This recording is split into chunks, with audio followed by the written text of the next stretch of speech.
For a few years, we have not stopped receiving information bombardment about electric aircraft, as if it were a matter of time to get rid of the combustion engines and start moving around the world aboard aircraft powered by electricity. But really, from all people that you have heard on the subject, how many do you really think they know about what they are talking? Today, we are going to talk about why, most likely, neither you nor I will end up flying on electric airplanes.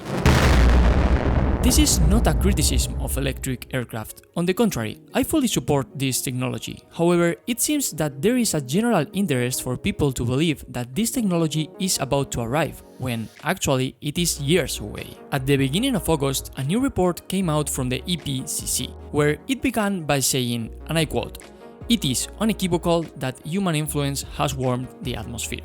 Actually, this was already known, and that is why for many years different sectors have been trying to cut greenhouse gas emissions, and of course, the transport sector is one of them. To understand the context, we can look at this graph where all the sectors with their emissions were gathered in the year 2016. The transport sector is responsible for 16.2% of the emissions, and if we look deeper inside, the aviation is responsible for almost the 2% of the annual emissions. Now, it is important to comment on something. The pollution doesn't come exclusively from the carbon dioxide, nitrogen oxides, and methane. There are so many others that contribute to the pollution, but in order to gather all the emissions and compare them, the carbon dioxide equivalents were created. This means that we compare how much each gas pollutes with respect to carbon dioxide, and then it's possible to talk in terms of carbon dioxide equivalents for all the sectors. For example, each kilogram of methane would be equivalent to 84 kilograms of CO2. So methane emissions are converted to carbon dioxide equivalents, and thus all sectors are compared in this graph. In this way, even if one sector emits different gases than another, for example the agriculture and the aviation, they can be compared using the carbon dioxide equivalents. This is when aviation encounters a problem. All sectors are going electric in one way or another, but so far we haven't seen electric airplanes fly. Or we have seen them on rare occasions. What plans are there for the future regarding pollution from airplanes? Well, from the different aeronautical organizations, there are some interesting objectives to have a look. For example, ICAO has set two main objectives. The first one is to increase the efficiency in the combustion process by 2% each year until 2050, either by quality improvements of fuel, or improvements of processes in the engine, or even aerodynamic improvements. And the second one is to curb the growth of carbon emissions, which is called carbon neutral growth. To understand this, we can jump to the document presented by IATA on the technology that will be developed until 2050. The graph they present follows the ICAO objectives. The y-axis represents the carbon emissions and the x-axis the years up to 2050. If nothing was done to prevent it, this would be the progress of emissions until 2050. Each year will be more polluted than the previous one, until 2050, but this is where the line of carbon neutral growth appears, which, if you look at it, represents that every year the emissions will be the same as the previous one. On the other hand, a joint pact has been proposed in Europe that talks about the objectives in the medium and long term. Until 2040, they talk about the implementation of small electric airplanes that cover regional routes, while in the long term, it is expected that there may be batteries with ultra-high energy density. Now, you will understand what is it and why it is needed. As you can see, all the associations and institutions have agreed and proposed objectives that follow the same path. But the question should be, how do they intend to achieve all of it? The IATA document tries to explain through different projects, which are already in process or will begin to be designed soon. But we will talk about this aircraft and their viability in another video. Although it is striking that not everything that is proposed are electric aircraft. In fact, in the section in which they are discussed, 6 different configurations are proposed, and only one of them is 100% fuel-independent propulsion. The other 5 are hybrids, which mix combustion engine and electric motors. Probably like anyone who sees this for the first time, you're wondering, why are there variants with hybrids? You will understand this at the end of the video. But there's another question that you may be asking. Why is there only one type of purely electrical configuration? Well, simply because electric propulsion is not ready to be used in airplanes. Period. To understand why, we need to first know what are the energy density and specific energy. Be careful because these two concepts are the key to all the problems in electric vehicles. The specific energy represents how much energy you can store in 1 kilogram. For example, methanol has about 20 megajoules in each kilogram. However, gasoline has approximately 46 megajoules in each kilogram, more than double.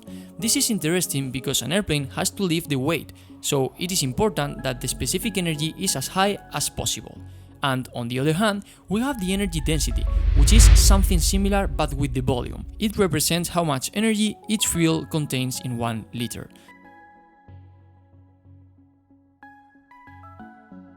So we need to make sure that it will fit. Taking the methanol again, we see that it has an energy density of 15.6 megajoules per liter, while gasoline has about 34 megajoules per liter. Now it becomes spicy because the best batteries that we aspire to in 5 years from now, according to Elon Musk, will have a specific energy of 1.5 megajoules per kilogram and an energy density of 5 megajoules per liter at most. Yes, even if they are solid batteries, the volume it occupies is measured in liters. If we represent it in a graph where the x-axis is the specific energy and the y-axis is the energy density, the perfect fuel will be in this corner, since you will carry a lot of energy in a few kilos of fuel and it will also occupy a little.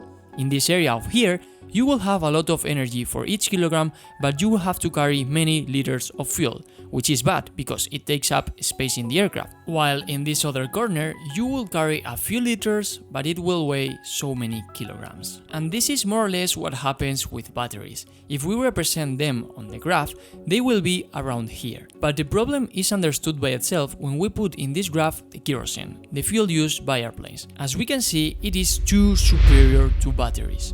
To understand the magnitude of the problem, we can make a simple calculation. Let's compare how much an electric Boeing 737 would weigh in which we would like to continue flying the maximum range.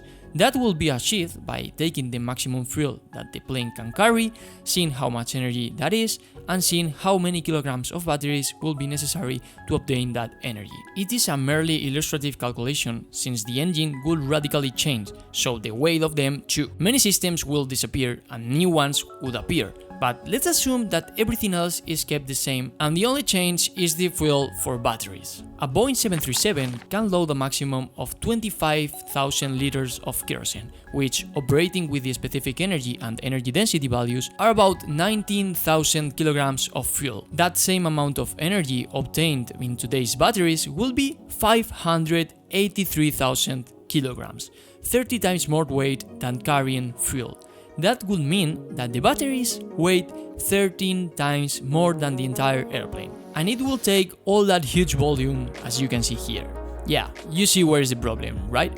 Although, of course, this calculation is made for the case in which we would like to continue flying the maximum range for the plane, which is about 6,100 kilometers. But also, it is interesting to replace the 19,000 kilograms of fuel with 19,000 kilograms of batteries and see how far the plane can fly. With the plane full of fuel, it will be possible to make Madrid to New York, since it is a little bit less than 6,000 kilometers. With the same weight of batteries, the plane would miraculously reach Salamanca, about 210 kilometers. As you can see, the difference in distance is huge, which makes that plane completely useless, which was initially designed to transport passengers on medium distance in international flights. For this reason, the hybrid aircraft are a consideration today, since a conventional engine can be used to take off and climb, the times where a lot of power is needed, but for cruising and descent, electric motors can be used. However, airplanes that have another objective and size can be entirely electric, for example the Pipistrel Alpha, a very small trainer aircraft with a capacity for pilot and co-pilot. A very curious case since the aircraft was originally designed to run with piston engines. It turns out that now it is also manufactured with an electric motor. As I told you, both airplanes are exactly the same in everything else. Same height, same wingspan, length, however, one has an electric motor and the other a piston. Well, This is where the interesting thing comes from. The maximum weight allowed for the airplane for takeoff is about 550 kilograms in both cases, but the maximum distance in the electric one is 138 kilometers, while in the combustion one is 600 kilometers. And the maximum autonomy is 60 minutes for the electric one, while in the original is more than 4 hours. The data speaks for themselves. But in this case, even though the performance declined, the airplane is not useless. Far from it, in fact you can buy it today if you want. This is the type of aircraft that could be a viable option today to use electric motors, mainly because they weigh very little and are very efficient. To give you an idea, all airplanes carry the fuel in their wings. For example, a Boeing 737 carries the fuel distributed along the entire wing, because it needs a lot of volume. Even sometimes it is necessary to use tanks inside the fuselage. However, such small airplanes have a small fuel tank in the wings, and that is enough for them. That is why it can work to use batteries in these airplanes, because that little fuel can be replaced by batteries. But in larger airplanes that use a lot of fuel, right now it is simply impossible. In the next few years, perhaps with major battery upgrades, small airplanes of about 20 passengers or so that can cover regional routes may be viable. But I want to make sure that the point of the video is understood. If we still do not have electric airplanes, it's because the batteries are not developed enough. The problem to be solved is not aeronautical, but battery optimization. Once this problem is solved and we can have much higher energy densities and specific energies in the batteries, we will have to face other problems. For example, the charging time of the batteries compared to the few minutes needed to refuel. And also the discharge of them. As we all know, batteries lose useful life over time. Another problem will be to ensure that the electric motors are capable of generating the necessary thrust to move the plane in flight, and especially during takeoff, where it is needed the maximum thrust. Nowadays, there are no such motors in today's industry. Another point to take into account is that batteries store electricity in direct current, but electric motors use alternating current. Therefore, conversion systems or transformers will be required to operate this aircraft. It is also important to take into account the cooling of the batteries and these transformers, since these components work at high temperatures which have to be controlled.